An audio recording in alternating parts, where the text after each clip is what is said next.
inaamin mo warrantless arresto. Kasi yung Article 125 ng RPC does not apply kung may warrant. So inaamin mo walang warrant. At the many stages, ma'am, all the many other, Hindi, among make other up your laws. mind, General Torre. Warrantless arrest ba to o may warrant? Kasi ang liwanag naman ng Article 125 ng Revised Penal I do Code. believe that I have a warrant at this time. I just don't want to be... Hindi walang reglementary period.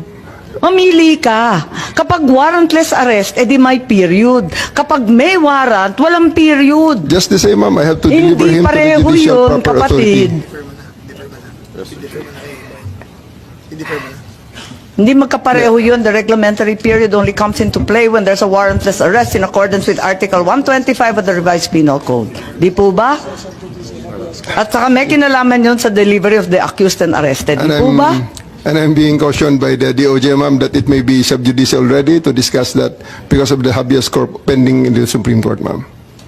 Pati ba naman ng Revised Penal Code, naging executive session, pambihirang buhay ito. Okay. Senator Cayetano?